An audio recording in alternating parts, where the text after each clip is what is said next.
Erick Thohir akhirnya buka suara soal kritik tajam dari media asing terkait kebijakan naturalisasi pemain timnas Indonesia.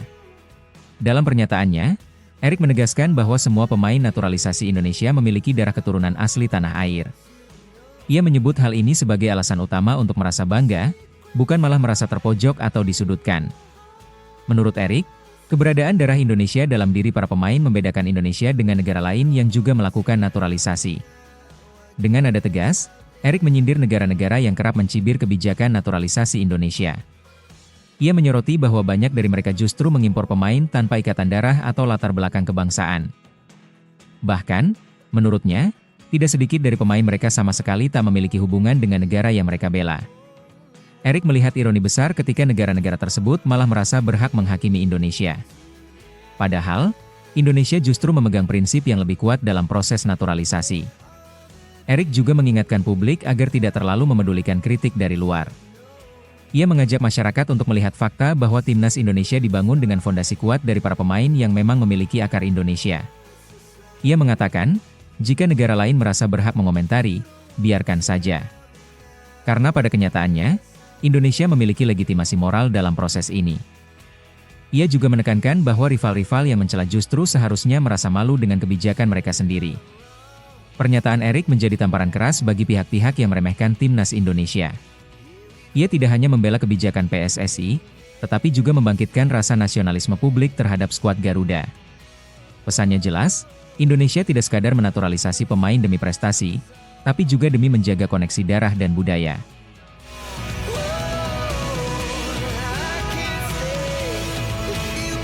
Kedatangan Simon Tahamata sebagai pemandu bakat resmi PSSI menuai respons positif dari berbagai pihak, salah satunya datang dari ex-penyerang timnas Indonesia Indrianto Nugroho. Mantan asisten pelatih timnas U17 ini menyambut hangat kehadiran Tahamata dan percaya bahwa pengalaman panjangnya di Belanda akan jadi aset besar bagi sepak bola tanah air. Ia optimis Tahamata mampu menemukan pemain-pemain keturunan berkualitas yang layak membela merah putih. Namun, di balik pujian itu, Indrianto juga menyisipkan harapan besar kepada PSSI dan seluruh ekosistem sepak bola nasional. Ia menekankan pentingnya pembinaan pemain muda dalam negeri agar talenta lokal tidak terpinggirkan. Baginya, sehebat apapun pemandu bakat, mereka butuh wadah kompetitif untuk melihat potensi nyata pemain di lapangan. Ia menyoroti bahwa pembinaan tidak bisa hanya bertumpu pada pencarian di luar negeri semata. Indrianto secara tegas mendorong PSSI untuk bersinergi dengan pemerintah dan asosiasi provinsi guna menggelar kompetisi rutin di berbagai daerah. Menurutnya, keberadaan liga berjenjang akan sangat membantu proses scouting dan memperluas peta pencarian bakat. Ia menyebut bahwa potensi pemain muda di pelosok Indonesia sangat besar, hanya saja belum banyak yang mendapat kesempatan tampil di panggung yang layak. Ia menegaskan bahwa bakat tak akan berarti tanpa wadah untuk berkembang. Ketika ditanya soal kemungkinan bergabung dengan tim scouting Simon Tahamata dan turun langsung ke daerah, Indrianto menunjukkan antusiasme besar. Ia mengaku mengenal banyak talenta di wilayah Indonesia dan siap membantu jika dipercaya. Baginya, belusukan ke daerah bukan sekadar pekerjaan, melainkan panggilan untuk mengangkat derajat sepak bola nasional.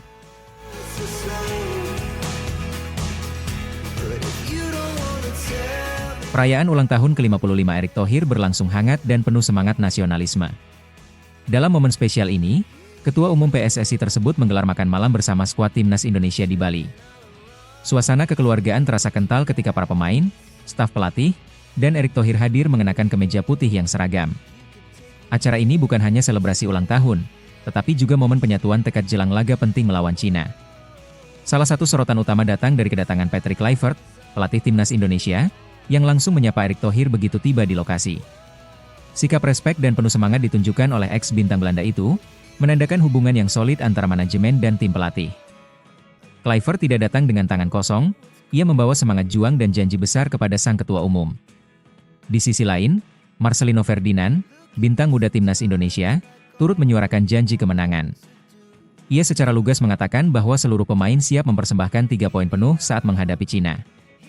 Bahkan, ia menegaskan bahwa target mereka adalah memberikan total 6 poin, menandakan 2 kemenangan krusial yang akan menjadi kado terbaik bagi Erick Thohir.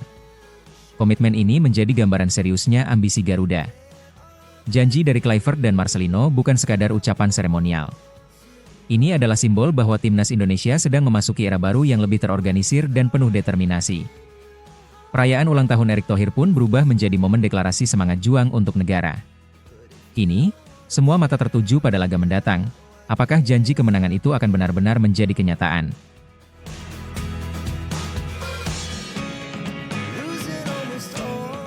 Kabar memilukan datang dari Liga Italia. Venezia FC resmi terdegradasi dari Serie A setelah menelan kekalahan dramatis 2-3 dari Juventus di laga pamungkas musim ini. Impian untuk bertahan di kasta tertinggi pupus di detik-detik terakhir. Jai Idzes, sang kapten timnas Indonesia, hanya bisa menyaksikan dari bangku cadangan akibat akumulasi kartu. Ia terlihat terpukul, wajahnya murung, dan matanya berkaca-kaca saat peluit panjang berbunyi. Idzes tak mampu menyembunyikan kekecewaannya dan langsung meminta maaf kepada seluruh supporter Venezia. Ia menyebut musim ini sebagai kegagalan besar dan merasa bersalah karena tidak bisa membantu tim di laga paling krusial. Namun, di balik rasa hancur itu, ia tetap memuji kesetiaan fans yang terus hadir di stadion, bahkan saat tim berada di ambang kehancuran. Ia menyebut dukungan mereka sebagai nyawa yang menjaga semangat para pemain tetap hidup. Pemandangan emosional pun terjadi saat supporter meneriakkan nama Idzes, memberikan pelukan harapan di tengah duka mendalam. Meski dihantam kegagalan, Jai Idzes menunjukkan sikap luar biasa sebagai pemimpin muda. Ia menolak larut dalam kesedihan dan justru memanfaatkan kegagalan ini sebagai bahan pembelajaran. Dalam pernyataannya, Idzes menyuarakan tekad untuk bangkit dan memulai perjalanan baru bersama klub. Ia mengajak rekan-rekannya untuk tidak menyerah, karena menurutnya, kegagalan adalah bagian dari perjalanan menuju sukses. Jiwa kepemimpinannya terlihat jelas, membakar semangat tim yang mulai kehilangan arah. Kontrak Idzes bersama Venezia memang masih berlaku hingga 2027, namun performanya selama musim ini mencuri perhatian klub-klub besar di Serie A. Rumor transfer pun mulai berhembus, membuat spekulasi semakin liar. Meski belum ada keputusan resmi, Idzes tetap menegaskan bahwa fokus utamanya adalah membangun kembali Venezia.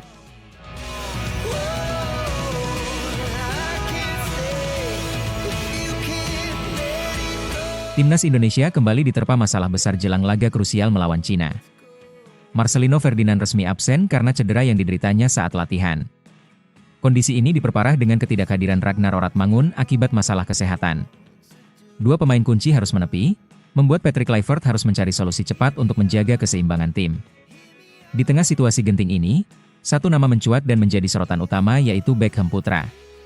Beckham Putra kini menjadi harapan baru di tengah krisis pemain.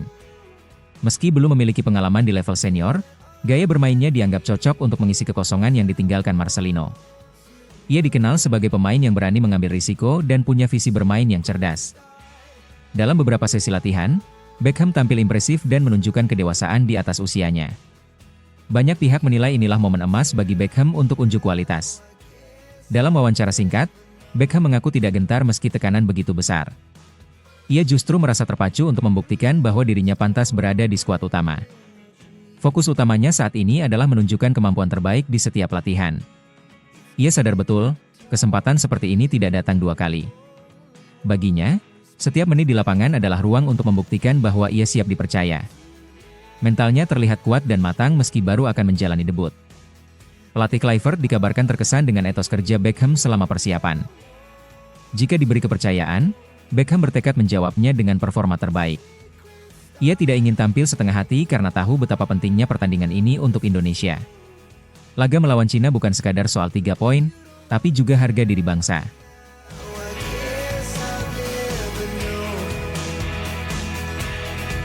Ketua Umum PSSI Erick Thohir akhirnya angkat bicara soal absennya Elkan Bagot dari skuad timnas Indonesia. Nama Bejangkung yang dulu digadang jadi tembok pertahanan masa depan Garuda kembali tak muncul dalam daftar pemain Patrick Kluivert. Sejak Piala Asia 2023 di Qatar, Bagot belum sekalipun mengenakan seragam merah putih. Spekulasi soal konflik dengan Sintayong sempat beredar luas di media sosial. Namun, kenyataannya jauh lebih sederhana. Bagot memilih fokus membela klubnya Blackpool. Keputusan ini tetap mengejutkan banyak pihak, karena bahkan setelah musim klub selesai, Bagot tetap menolak panggilan timnas. Patrick Kluivert menyebut bahwa sang pemain menyampaikan keputusannya secara langsung dan sopan. Fokus pada karir klub disebut sebagai prioritas utamanya untuk saat ini. Banyak fans merasa kecewa, apalagi mengingat Bagot pernah jadi andalan di lini belakang Garuda.